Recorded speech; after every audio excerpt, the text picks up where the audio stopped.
We're asked to find the sum of the series from n equals 13 to infinity of 1 over the square root of n. We're asked to do that using the P-Series Theorem.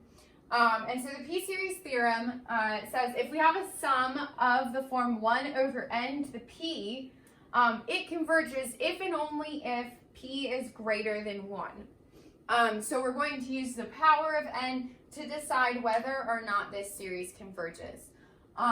And so for this one, we just need to rewrite it so that we can see what the power of n is. So we have the sum from n equals 13 to infinity of 1 over the square root of n. And we can rewrite that as the sum from n equals 13 to infinity of 1 over n to the 1/2 power. Also, don't be worried that our series started at 13 and went to infinity instead of at 1. It doesn't really matter which number we start out with here.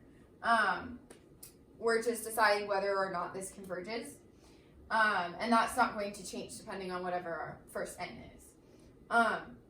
So here we have n to the 1/2. Now, obviously, 1/2 is less than or equal to 1, so our sum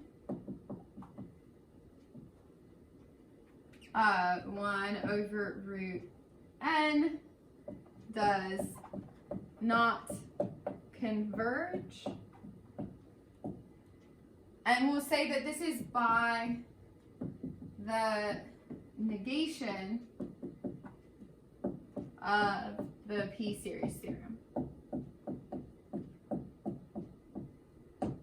Okay, so first, the reason why we can still say this is because, one, we have an if and only if statement.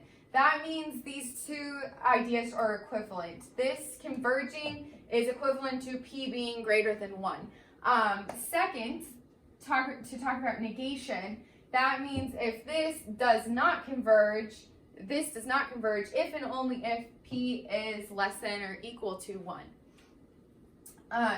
And so we're using the negation of the P-Series theorem in order to say that this sum diverges, it does not converge.